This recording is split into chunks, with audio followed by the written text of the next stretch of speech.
Hello, in today's video we're going to be talking about neutralization reactions. Now for this class, a neutralization reaction is going to take place between a strong acid and a strong base. Those will be the only types of neutralization reactions that we deal with. In Chem 1520 we deal with weak acid, weak base, weak acid, strong base, the other combinations. But for this class we're only going to do strong acid, strong base. Now, this is a reaction between HCl, which is a strong acid, and magnesium hydroxide, which is a strong base. I've written out the reaction for you. This produces magnesium chloride and water. Now, how in the world did I know that mixing these two chemicals are going to produce these two reactants, or could potentially produce these two reactants? Well, we're going to use something known as a double displacement reaction. And a lot of our reactions at first are going to be considered double displacements. So let's see what a double displacement reaction is.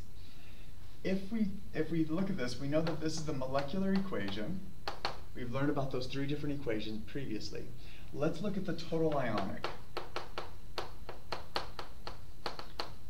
of just the reactant side. This would give us two H pluses, which are aqueous, plus two Cl minuses, which are also aqueous, plus one magnesium with a 2 plus aqueous, plus two OH minuses, which are aqueous.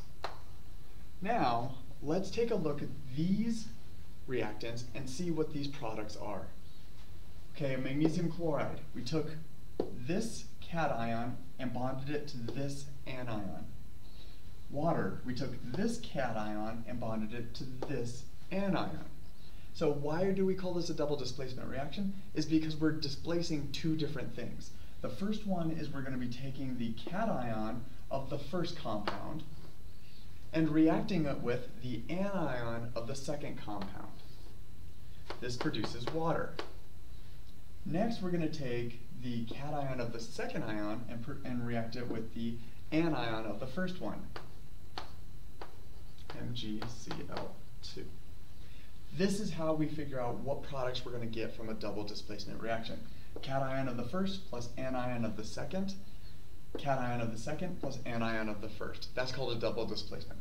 We'll be going through a lot of different reactions, but I just want to show you how this works out.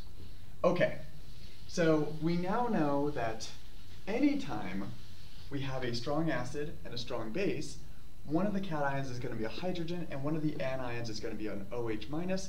We're always going to produce water. The second thing that we can produce is a salt. Great. Let's do a neutralization reaction.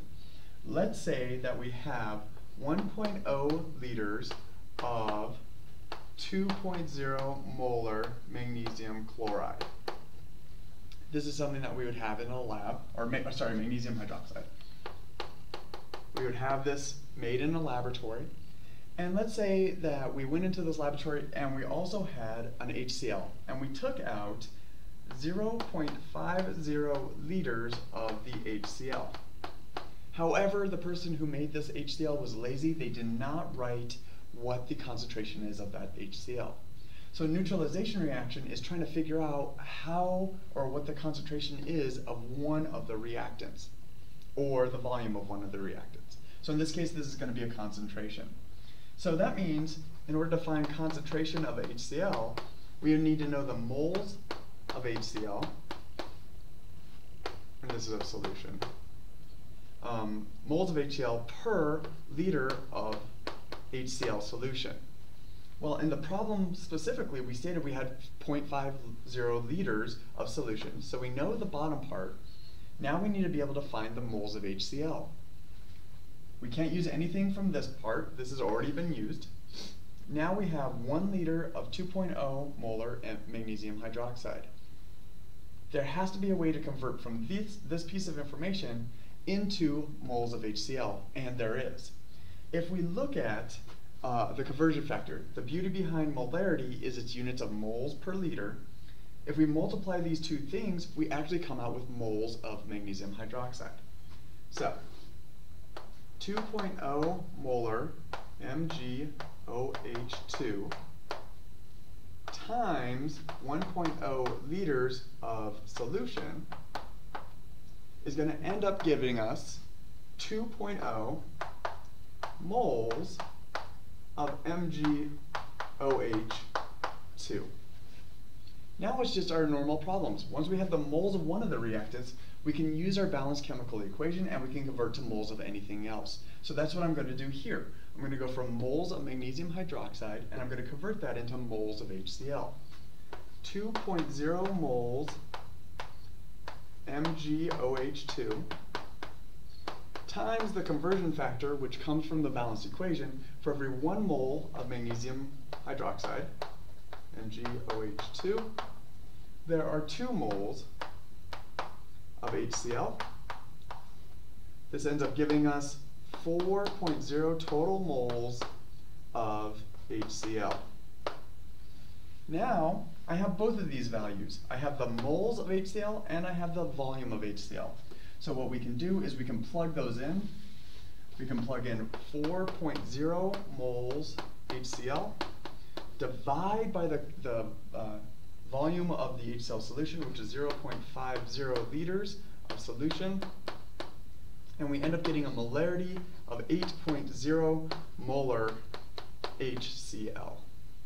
So from 3 different pieces of information, we were able to calculate the concentration of an unknown solution. That's why we use neutralization reactions. We use information about one of the reactants to determine information about the second reactant.